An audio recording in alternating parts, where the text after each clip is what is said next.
Hello and welcome back to the Warwick F1 Show. This week we are talking the Canadian Grand Prix, making our way back to Montreal, and a Montreal that was very, very wet and dry all over the place in terms of the weather, and it offered up a really, I think, good race kind of for us to watch.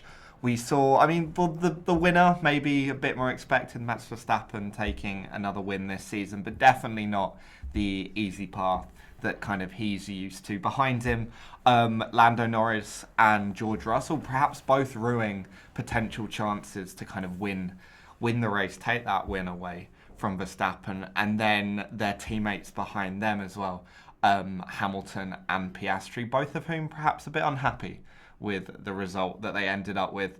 A team we haven't mentioned in that is Ferrari, who I think it's fair to say did have a shocker, along with Verstappen's teammate Sergio Perez, and there were stories up and down kind of the field. So we'll get onto all of them. So I'm joined by Callum, and I mean, as ever, we always start with our rating from 1 to 10. So I mean, what would you give that race? Oh, I'd give it a maybe 7.5 out of 10. I think it was a really interesting race.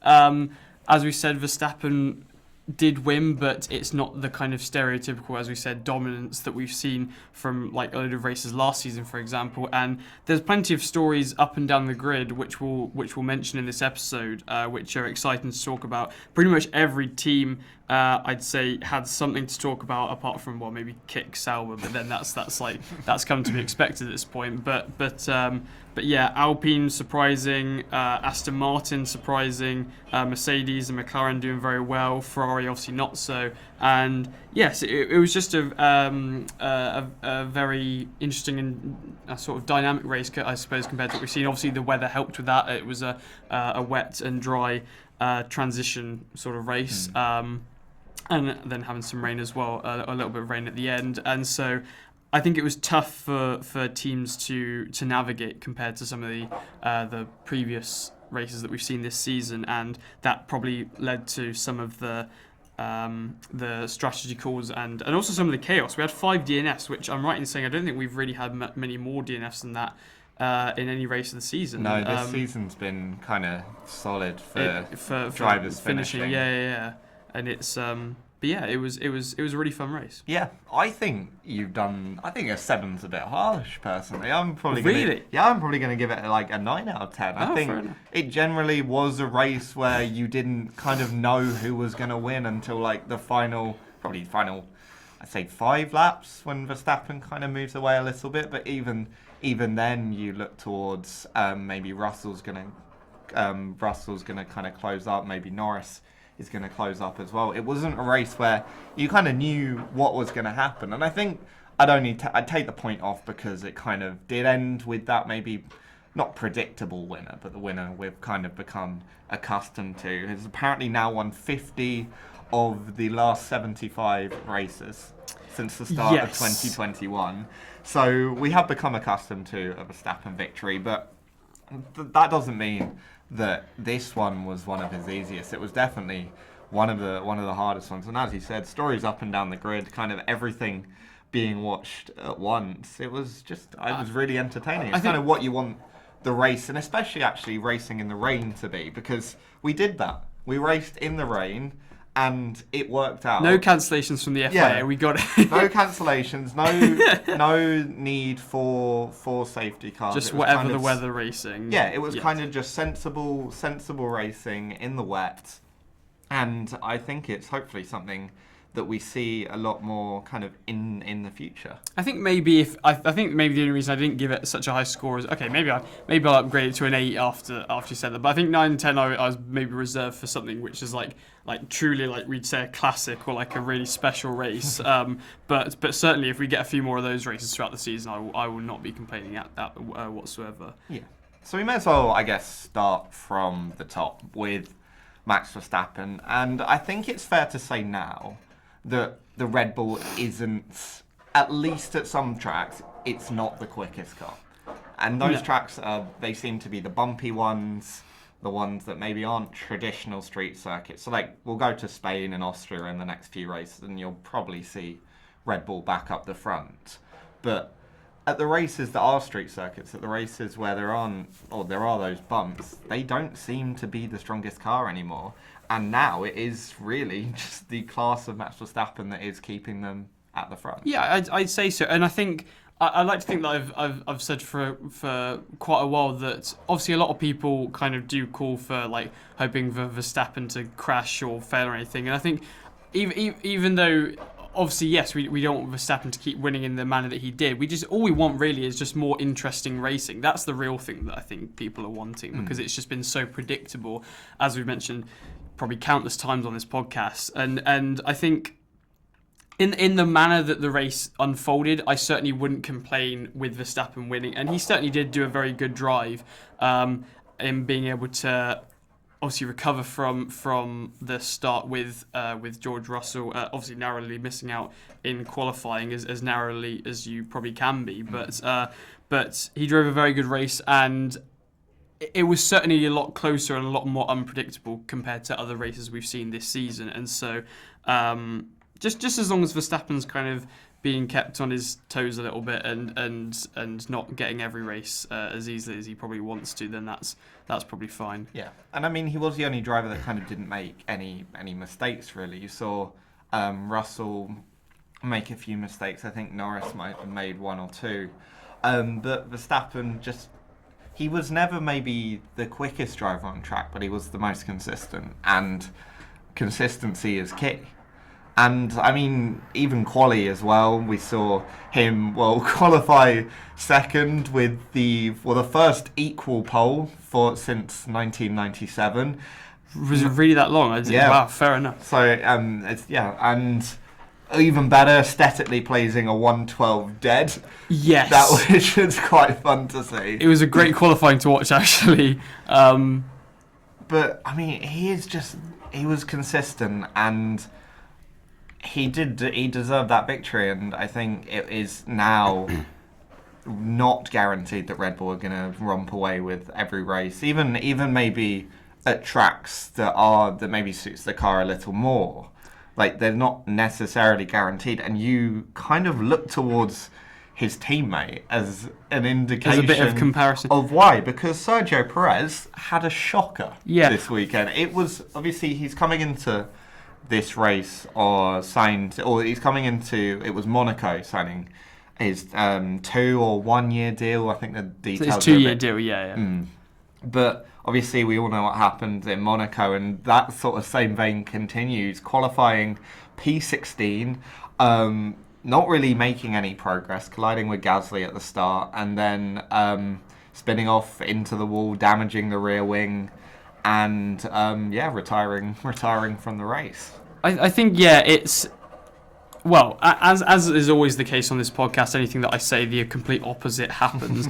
And I did predict Perez to maybe have a bit of a comeback drive. Not saying that he would necessarily win the race or anything, but certainly not do as badly as he had done in Monaco.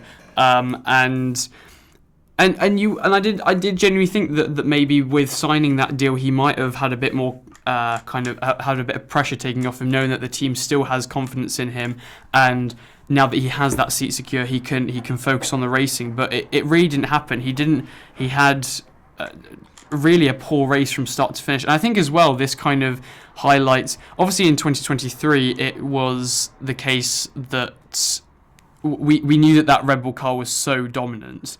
And so you could easily say that it's the car that's just a mile ahead of every other car on the grid, and that's the reason why they keep winning. But I think particularly this season we've seen actually why Verstappen is a 3-time world champion. Like, he is, it's not just like he's being carried by the car. He is an amazing driver, especially as we said this race. There's a reason he won this race, is because he didn't probably put much of a foot wrong. I mean, obviously so narrowly missing out on qualifying, but then really showing his skill and experience, especially in the wet. And that's emphasised now with just seeing the poor performance of Perez. And I do want Perez to turn it around, and I do hate to see that happen to a driver, especially someone who I was very supportive of, especially since he first came into Red Bull, as I didn't think he deserved to kind of be lost from the grid. It was kind of a bit like we're in the position with Carlos Sainz at the moment, where you think, is this really a driver we're gonna lose from the grid? And he's kind of been recently, I suppose. He's got that Red Bull curse, second driver curse, I suppose, that we've seen with, say, Gasly and Albon, and it's but I think he needs to turn it around pretty quickly. Red Bull are not going to be very patient with performances like that, especially when you've got such a strong car or strong lineup and strong showings from Ferrari and McLaren recently, where they're really not going to be able to hang around too much on the Constructors' Championship side of things, at least. So he's got, when pressure was lifted off of his shoulders, it is now very much back on, even more so perhaps. I think I'm slightly less generous. Oh really?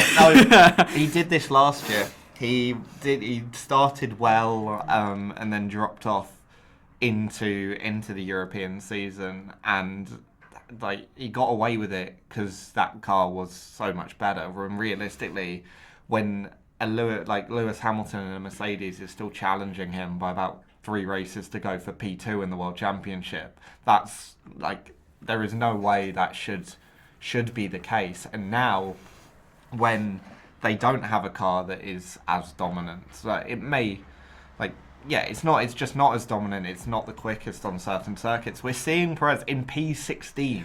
He's behind the RBs. He's behind Alpines. Well, that's the problem, isn't it? Because obviously last season, yes, he probably was quite similar to what he is this season, but because the Red Bull car was so dominant, they didn't really need to worry about it, because he was still doing, I guess you could say, the bare minimum in that position. But now is the season where he really needs to, or he would be expected to step up, because the car isn't as dominant, because Verstappen is going to be missing out on those opportunities, and it's his job to pick up the pieces, and he obviously hasn't been doing that this season.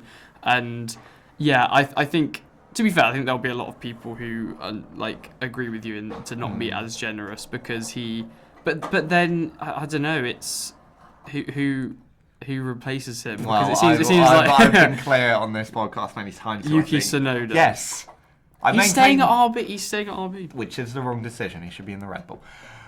I will stand by this opinion, and I think Perez can count his lucky stars that Ferrari had a shocker this weekend as well, because otherwise the gap in the constructors would be a lot closer than it is. And if this form keeps up, then Perez could end up costing them the constructors title, which is ultimately what the teams care about. It's the money. So it's 49 points at the moment. So if Ferrari were up there, you could easily see that down to kind of a race win as such. So they're not going to hang around, and I kind of do worry about that kind of typical Red Bull cut halfway through the season. But then we've had this conversation. Move Tsunoda up and put Lawson in the RB. I still think that and leave Daniel Ricciardo there. Yes. Right. Okay. I think and move Daniel Ricciardo. Oh no, sorry, we're not allowed to criticise. That's only Jack Villeneuve's. That's what Jack Villeneuve's up to.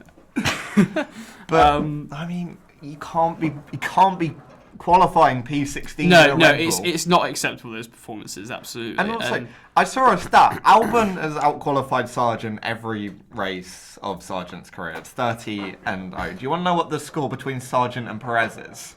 There's a score between Sargent and Perez? Yes. What, for this season? For overall, over the 30 races of Logan Sargent's career. Go on. 24-6.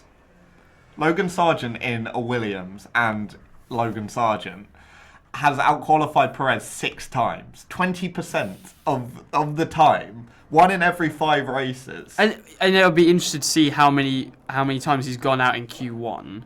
It'll be a lot. But you can't be being outqualified. And I like Logan Sargent. I think he's a nice person. He maybe doesn't have the skills for F1, but I think if he was in another series, he'd do a really good job. But he can't be you can't be in a Red Bull. I mean, and especially because over half of that was last season as well, when that Red Bull was night and day the quickest car. I mean, to be fair, I have been calling on this podcast for Logan Sargent to be sacked at the, like, not even at the end of the season, maybe at the midpoint of the season. But if that is the case, then I suppose, yeah, I should be. I don't know. I have a soft spot for Perez, but it's. Me having a soft spot means I want him to do well, not I think he should stay despite his bad performance. I would like him to do well, but he's not. But he's not doing. Yeah, that's a good point actually. Yeah, no, that's fair enough. But yeah. Right, we'll move on from Perez. Yeah. We've had it. Yeah, to be fair, you did say that we could make 15 minutes out of complaining about Perez. We pretty much have. Yeah. Still think Yuki Tsunoda should be in that seat, but that's by the by.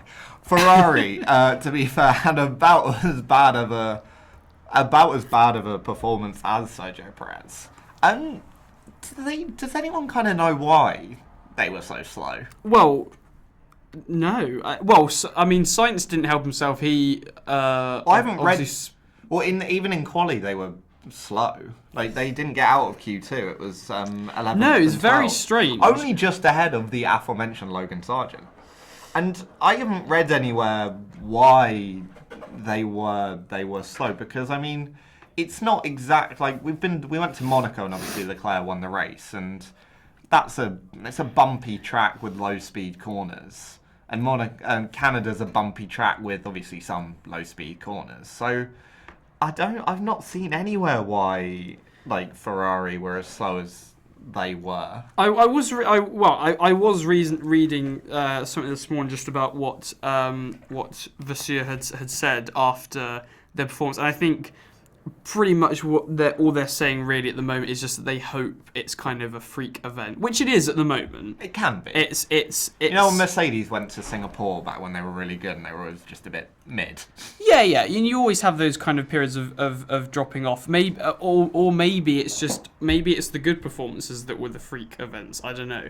But then there might be too many of those for that to happen. They won anywhere near. That was by far their worst race, even without the race performances. That was by far the slowest. No, they weren't anywhere. And you're almost happy that Leclerc has engine issues at Canada, as opposed to like somewhere where they're quick and then have those problems. Like, he went from losing maybe a P8 to retiring, as opposed to losing like a P1. The car wasn't. I think it was just kind of.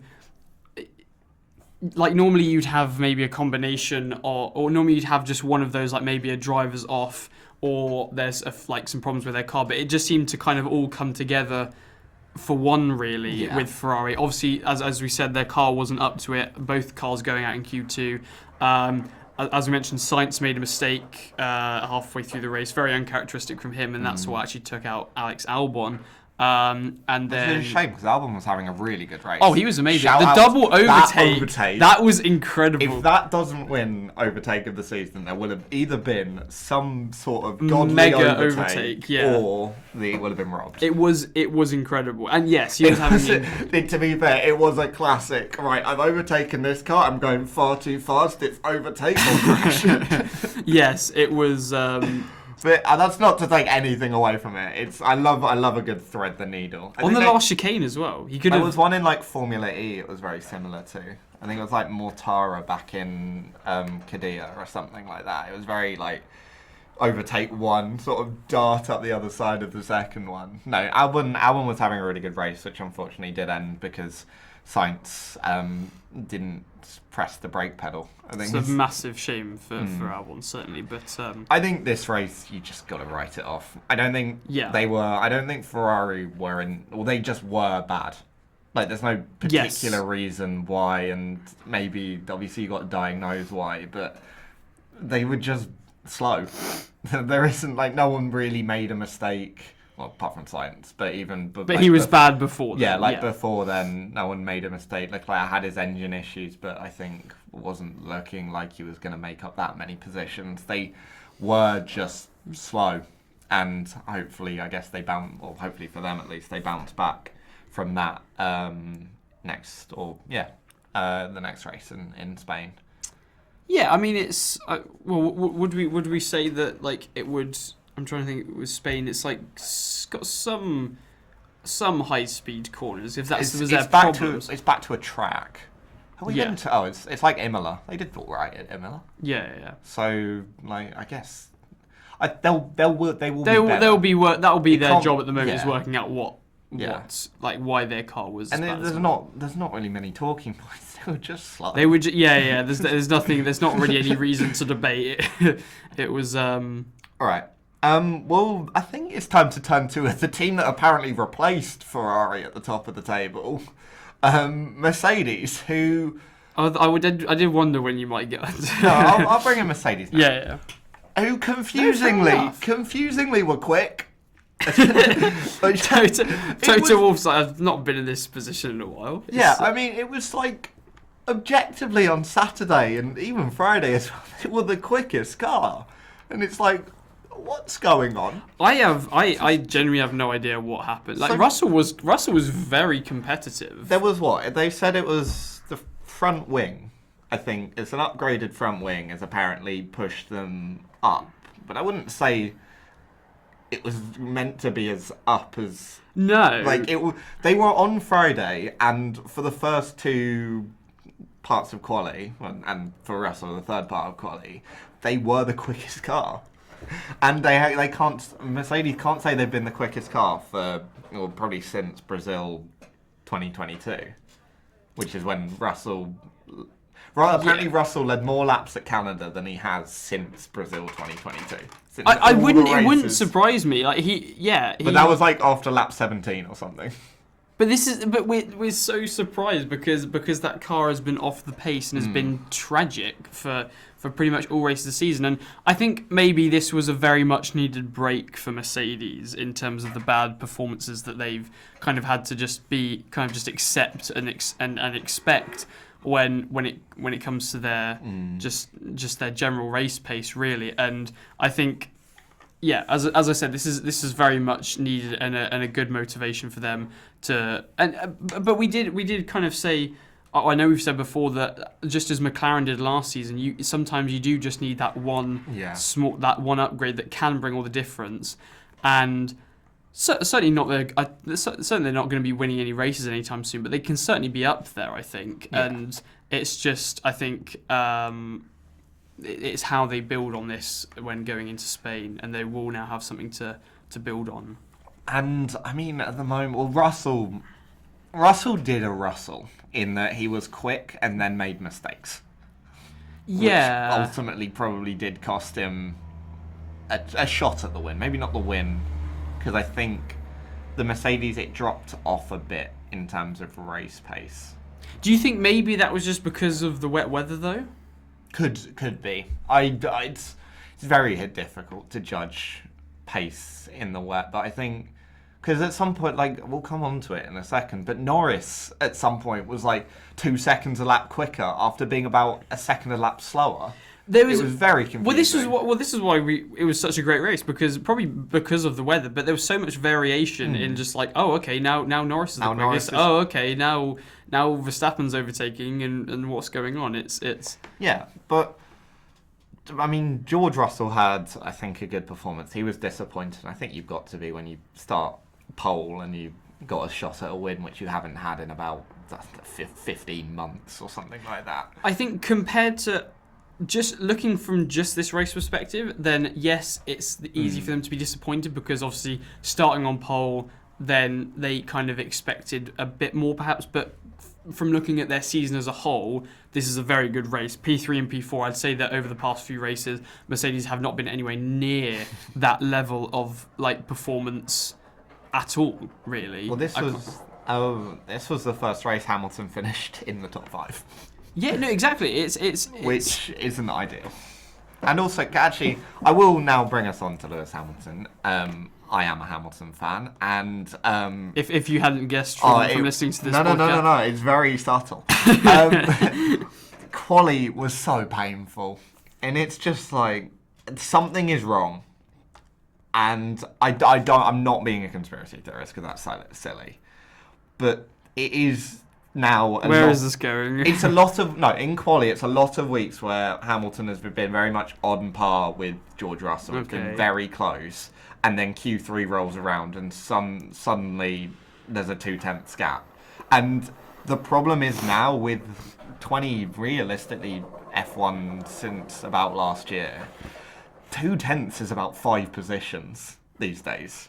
Between like the Ferraris when they're there, the McLarens, the Red Bulls, even RB have really good kind of quali performance. 2/10 is a big difference. Well, certainly with the top 7 in this qualifying, it was just over 2/10 separating Hamilton in P7 and his teammate on pole. Yeah, I think it was the closest. I think I heard somewhere it was the closest top 5 since like entry 1962 or something. In quali. But then this is why it's obviously very exciting that we're getting this kind of closing of gaps in the pace. Why is Ricciardo?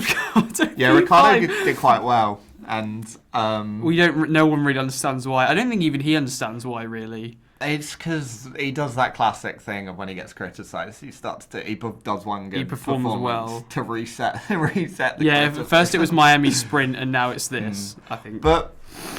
You saw at the end of the race, Hamilton very kind of downtrodden, which for a P4, I was so happy for 2 laps when Russell made that mistake and Lewis was going to finish on the podium, and then he didn't, and then I was sad again. It is a question, and it's not. I don't think you can say that Mercedes are objectively treating him worse than kind of Russell.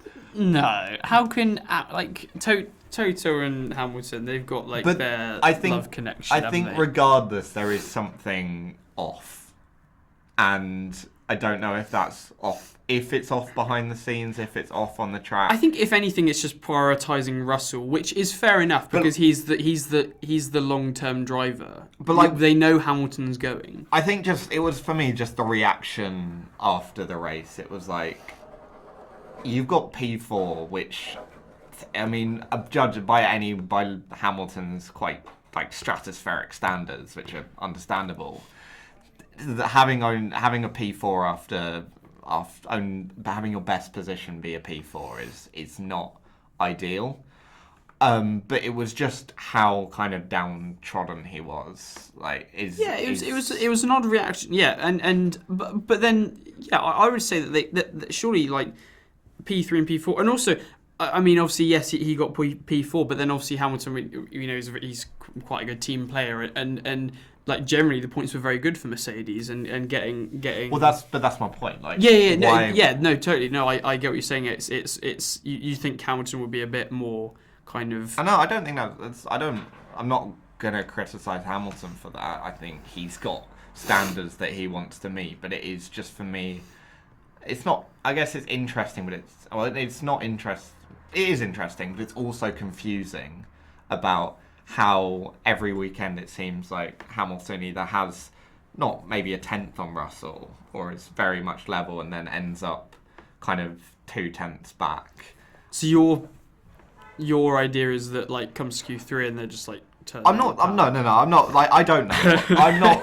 I don't know what they're doing. And I think being a conspiracy theorist over it is probably a bit disingenuous to both Mercedes and Russell and Hamilton. Have you considered that maybe Hamilton's just lost his edge? That is what I'm concerned about. Yes. So I'm kind of living in denial a little bit. But I don't think he has. Must be the team. But you looked at, he did a faster lap in Q2 than he did in, by 0.3. I think the wind picked up. I think quali was a mistake from Mercedes. The wind picked up right at the end. And kind of threw everyone off kilter a little bit. Russell did get that toe as well. I think it was Albon or someone.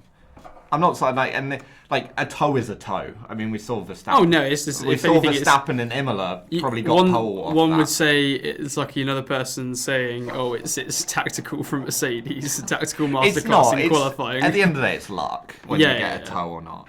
I think it's confusing to me why this kind of stuff keeps happening, and I mean, you're looking towards Hamilton's kind of reactions to it, and they pose further questions about not whether they're being treated fairly, because I don't want to say that I don't want to assume that they're not, but I don't know what's going on. I think he's very for much me. ready for that Ferrari move. And I think we'll see. I'm hoping. Obviously I'm hoping, but I'm hoping we see kind of that second wind when he goes to Ferrari, like that Last Dance-esque kind of. So on a side note as well, does this actually mean you're going to start supporting Ferrari when he goes there? Oh, cool. Fair enough. I've always loyalty. I like it. You can't.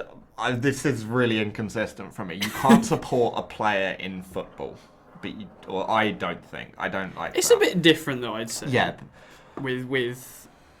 Yeah, but when he retires, they'll just pick a new driver. Yes. You've got to do that. Yeah. No, that is true. Might be Piastri. I quite like Piastri. Piastri's Can we move on pretty to good. McLaren? We could, brilliant segue. Yeah, I think McLaren, the fact that they're now disappointed with P2 is a really good mark.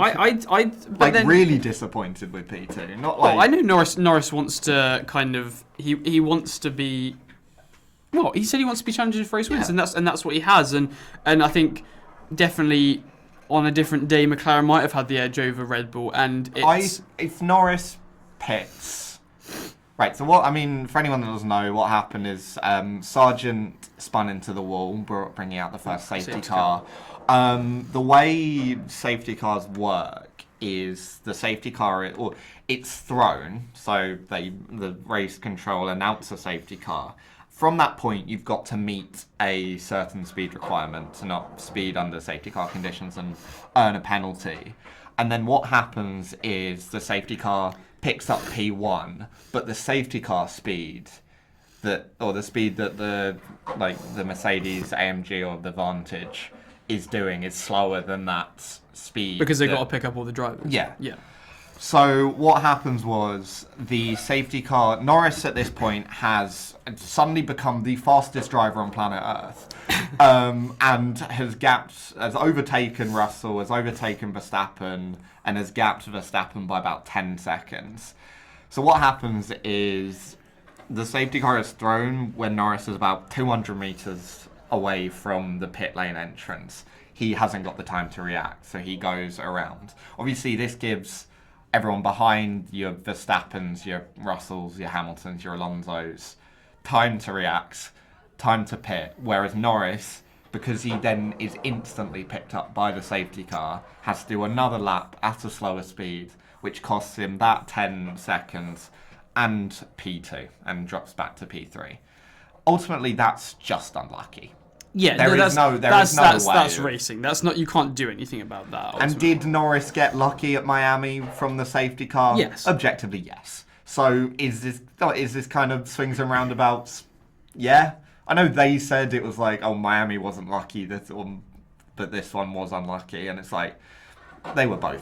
One was lucky, one was unlucky. But do we think that the McLaren actually is that car? Albeit, yes, they've had some incredible leaps and bounds over the past few races where they've got their car up there. Is it actually capable of getting consistent race wins? Because obviously, yes, they got the win in Miami, but we are forgetting that was quite maybe a bit of luck with the safety car. Verstappen was dominating that race until the safety car came out realistically. So I think if Norris had come out of that safety car period in P1, so if he was even 5 seconds back, I'm confident that he would have come out in P1, and I think he would have held. I think he would have held that performance, because you look towards, it was the second pit stops that everyone made, because it kind of went wet to drying, back to wet, back to dry, and everyone jumped on dry tyres.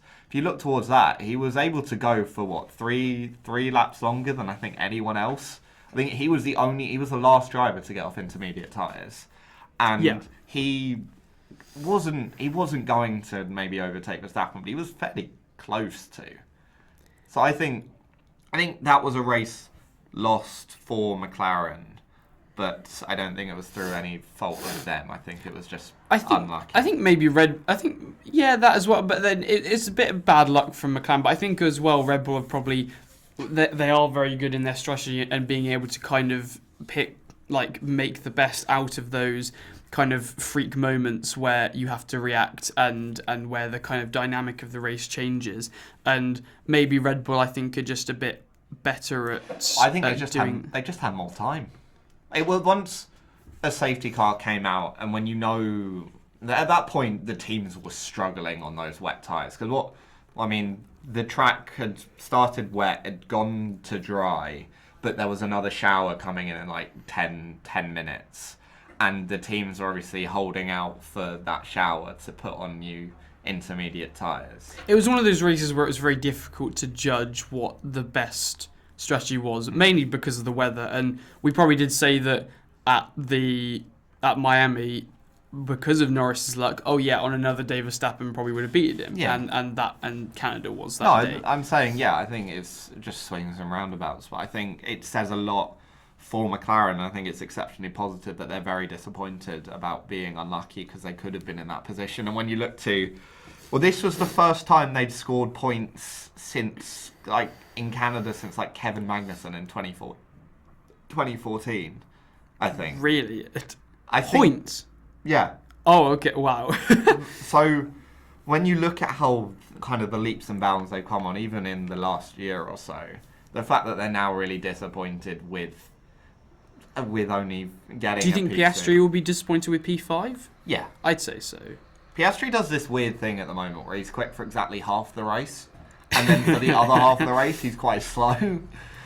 Well, yeah, he was up there with Norris for the majority of the race, and then just by the end he got overtaken by not one but both of the Mercedes. Yeah. And did kind of drop off a bit. Obviously, there was no way he was going to drop behind Alonso. But then it could be set up. Like maybe Piastri is more optimised for kind of the wet weather setup, so when it does dry up, he's kind of more of a sitting duck. And that's another thing that really, like, wet and dry setups are a very different ball game.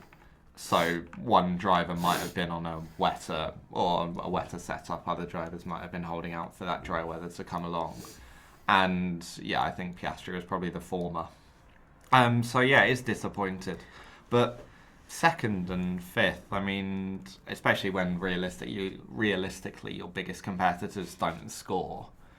Yes, it's a good performance. It's a good day in the constructors for them, but not necessarily because of what they did, more because of the failing of their opponents in Ferrari. And as you said, because of the differences in wet and dry setups, I don't think this race is a very good judge really for anyone of where the true pace in each of the cars lie. And I think in Spain we will see something very different.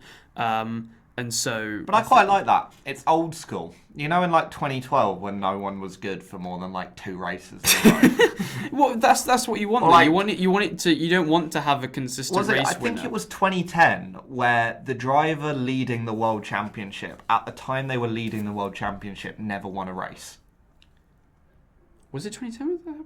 I'm pretty sure that in 2010, when you were leading the World Championship, you didn't win. Because, Vettel never led the World Championship before Abu Dhabi. That is true. So I don't think a driver leading the That's what we want. We want it to be mixed up. Ultimately. And I think it's getting there because we've now got Ferrari are quickest at some tracks, McLaren are quickest at some tracks, Red Bull are quickest at some tracks, Mercedes are quickest when they, I don't know, win the lottery or something like that. When like on every 1 in 100 occasions or something. Like now we're at the point where it is maybe becoming the driver a bit more, and obviously that will be ruined in 2026 when we go to new regs. Someone dominates and we're back in the so let's enjoy these 2 lovely seasons while we have them and appreciate them before it gets ruined. But I think it was a very good race. Is there anyone else should talk about? I think just a couple of good mentions. Aston Martin. I think that's a good performance from them. Like usually Alonso's rear wing was annoying me for the first half of that race. Yes, both of those drivers up there. Ricciardo with an oddly good performance in P8, getting some very good points for the RB. Alpine double points finish, which, as we'll come on to in a minute with the predictions, is result. so odd. Although it was Gasly and not Ocon, which and also Ocon was really not happy about, and you can understand that. Yes, yeah, and yeah, especially with all the kind of controversy that's been going on around those two drivers, and then I did want to quickly mention Haas as well, because why? I mean, they made the bold decision of going onto the wet tyres for the start of the race rather than the inters, which every other team decides to do, which turned out to be a tactical masterclass. Well, for at least the first 10, it made it fun. And then Magnussen got done over by his team. With the slow pit stop. I think Lewis, and I know it's really easy to say with the benefit of hindsight, but if anyone in the top 10 had done that, they'd have been leading by about 6 seconds. And worst case, you're gonna maybe drop. But then the safety car comes out and they're all bunched up anyway. No, but you're gonna drop positions once. You're gonna drop positions, but I think on balance it benefited Magnussen. I think he jumped about 3 or 4 positions. I think at the start certainly, and I think if once he once he drops back. Yeah. No, I think so. Yeah, because he was 12. He was I think he did started 15th. Yeah, so he made up places, but I think Haas were just obviously you wouldn't see any of the other team. I don't think you'd see any of the other front runners doing it because they kind of got too much to lose. But I think Haas were maybe they thought that they were in that position where they just thought we've got to try something different, and they were daring enough to do that, and it worked. I think if it's later in the season, you might have seen a Aston Martin do it. Because realistically, at this point, Aston Martin are about as lonely as you can get in terms of fifth? Is it fifth in the Constructors' Championship? I would they're say miles so. behind Mercedes and fifth. And significantly enough. Yeah, it's in a very odd middle ground. So why not play around a little bit? What's the problem? If it goes wrong, it goes wrong. We shall see. Well, they can maybe give Alonso the consistent, and then Stroll can be a kind of wild card, because I think any other time that he's just on pace, I don't think Stroll's good in the wet. Remember Turkey? It's the only time he's good. Turkey 2020. Probably should have won that race. Got some damage. It kind of ruined his race. The day that Stroll is very good consistently. That is a dark day. Stroll and consistency do not kind of align. Anyone else? I think that's pretty much it. Kick Sauber is just them. I think they had a slow obviously unfortunate for Albon, and then very bad as usual from Sargent, and bad from Perez as well. I think so. Ocon and Gasly. That Ocon is going to commit some truly atrocious acts. He is. He's going to leave F1 with. And I'm going to be honest. I completely get it. Did they must have swapped on the line, right? Or did they swap a lap? So Ocon was ahead of Gasly, and they swapped the cars. 0.3, yeah. I don't think they swapped on the line. I think it was a lap or two before, because it was a classic. Oh, Gasly says he's quicker, so Gasly gets to go hunt down Ricciardo, and then when that doesn't happen, he gets the position. Also, Yuki Tsunoda, I will forgive you for your spin because it was majestic. It's not a good time to be calling for Tsunoda to perhaps with this race. He had a good race, but to be compared to Perez, I suppose. And let's be honest, everyone made a mistake. It was some very treacherous. Were more severe than others. Who was it? Someone cut it. Someone was it Bottas or something that went straight on, but apparently it was a Ferrari driver, wasn't it? Cut it. Either way, someone did it right. Someone didn't spin. Fair enough. Fair play to Hulkenberg actually for dodging that, because it was very impressive and very close. But anyway, should we move on to the predictions? Yes, we shall. And reviewing the predictions, right? So we realised as well we haven't actually said the scoreline in a while. So after the Monaco Grand Prix, so this is before we do these predictions and update them. Chinmay is ahead, leading the way on 53. Will Biddles is second in 48, and you, Will Kingswood, are third on 44. But this could change this week, because I think, last time round, James, one of our recurring guests, joined us and made your predictions, and he's done incredibly well. Yeah, annoyingly, this is now a pattern, because this happened a year or so ago when someone subbed in for me and did really well. So I might be bad at this.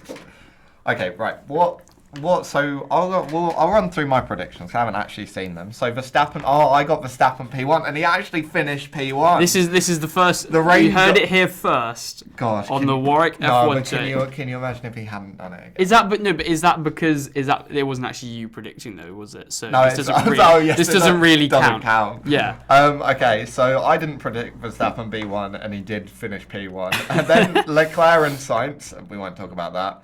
And then Norris P4 and Piastri P5. So that is two correct positions, and then Norris in the top 5, so 7 points. Yeah. And then 1, 2, and 3 predictions from the gods. McLaren get at least 20 points. They got 30.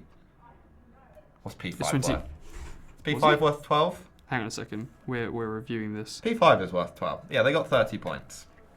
28. 28 points. Yes. It's over 20 either way. 2-point prediction, 2 safety cars at least in the race. Thank you, Logan and Carlos. And Perez. Was it the safety? I thought it was. Was it his? Was it him? It was at the same time, but yeah. And then a 3-point prediction, which looking at this is quite a generous 3-point prediction. But at the time, we didn't think it was a possibility, and then Mercedes just decided to awake and be good for a little bit. Yeah, well, either way, Mercedes to lead a lap for a 3-point prediction. So that is 13 points, and that does mean that what was I on? 13 points, and so. You are now on 44. I was on 44, so 57. That's slightly concerning that I've scored, I think, about a fifth of my points at the 9th. It was a very good set of predictions. No, it was. Probably. Yes, that's if you'd like to make a big thank you to James. Thank you, James. Do you want to do it everyone? No. What did you go for? So I did Chinmay for the week, okay. And I didn't do very well for him. I realised I should just stop predicting people because I remember we talked about this last week. I completely screwed over Will, by the other Will I picked Sainz as first from Monaco instead of Leclerc, and then none of the 3-point predictions went well. And this was quite similar. So. For my top 5, I did Norris P1. That's just unfortunate. That was unfortunate, especially given that I couldn't choose Verstappen, obviously. Leclerc P2. Unfortunate. Piastri P3. A bit Possible, different. Maybe a bit too optimistic to put Piastri there. Sainz P4 and then Verstappen P5. So that is 3 points for the top 5. And then. 1-point prediction, I said Perez finishes outside the top 5 or DNF. Once again, the fact that's a 1-point prediction. Yes, I'd like to point out. So that did happen. Number 2, I said a driver hits the wall of champions. Champions, I've done a typo there. Champions in qualifying, that did not happen. No one hit it throughout the entire weekend. I think a few taps. Yes, not any. But nothing in qualifying. And then, as my 3-point prediction, I said, hoping for a bit more madness and chaos, I said he would get over 20 seconds worth of penalties, which did not happen. He was well behaved. Very uncharacteristic actually from... Made a bunch of overtakes. So that is unfortunately only 4 points from me, so which actually puts you level. Back in it. Puts you level on points with Chinmay. Chinmay, I do apologise if you're listening, which he probably isn't. And what have we got for Will? So for Will, so Leclerc P1. No. Norris P2. I think, to be fair, the P1 from Leclerc, I think he was just trying to make up for my dismay in not choosing him for Monaco, and it didn't work out for him either way. It's just kind of unfortunate that Ferrari were so bad. You said no one would have predicted how bad Ferrari would have been this week. Norris P2. Well, that's 3 points. Sainz P3. Again, a bit unfortunate. Verstappen P4 and Perez P5. So that's 4 points. I think it was the fact that there were 2 Mercedes in the top 5 kind of threw all the predictions off. Yes. 2 Mercedes and 0 Ferrari. Well, I think I think as we've said, typically it's kind of been 2 well, for some of it, 2 Red Bulls, 2 Ferraris, and a McLaren. Maybe you'd substitute Piastri for like, Perez in recent races, but no, you would never put Mercedes up there. Yeah, might have to. Then for the 1 point prediction, he said at least 1 safety car in the race. There was obviously 2, so that's 1 point. He said that both Astons don't score points, they both did. And then for his 3-point prediction, he said that both Alpines score points. And they did. That's a brilliant prediction. And that is yes. That's so to everyone's surprise, they actually had a decent race for once. So that is what's that 3. So it should 3, 4, 5, 8. 8 points for Will Biddles. Does that put him in the lead? That is 56. 56. So it's really closed winning. up again. It's okay. Joint winning. It's so Chinmay and Will are now level on 57. Do you get it because you had a higher points? It's like countless. It's like how are we applying like F1 quali rules to this? you were higher up first. Like you get the break. I'm not. I have to do count back on like who got the most 3-point predictions or something. Either way, 57, 57, 56. Nice and close. It's going to be very interesting for Spain indeed. And I'm looking forward to Spain. Hopefully can continue some of the trends of Canada. We don't know what the weather's going to be like yet. I don't know. Is Spain ever really that great? They tried to make some improvements to the track, haven't they? I think all of Europe's pretty cold at the moment. So actually, let me have a look at the weather in Barcelona. I can't imagine it's that cold. Barcelona. Bear in mind, this is like 2 weeks. Yeah, it's trends, isn't it? Kind of low 20s. Cold for Barcelona. We're certainly not going to get any... Cold for Barcelona in the middle of June. We're certainly not going to get any kind of wet weather chaos as we did in Canada. I think we'd have to probably wait a few more races for that. When they come to Silverstone, especially with the English weather at the moment. It's terrible. It's not great. But anyway, have you got anything? I've not. I enjoy Canada. I'm looking forward to Spain, and I'm hoping that Mercedes will keep on improving. Perfect. Maybe Lewis will stand on the top step of the podium. It's been... Top step? God, it's been so long. Saudi Arabia 2020. Anyway, it's the fact that I can't keep whining about this, but the fact that the last one was Saudi Arabia 2021, and I'm one of the worst races. I'm going to cut the podcast before you can before you start crying. Yes, but anyway, yes. Thank you very much for listening, and we will see you next time. Goodbye.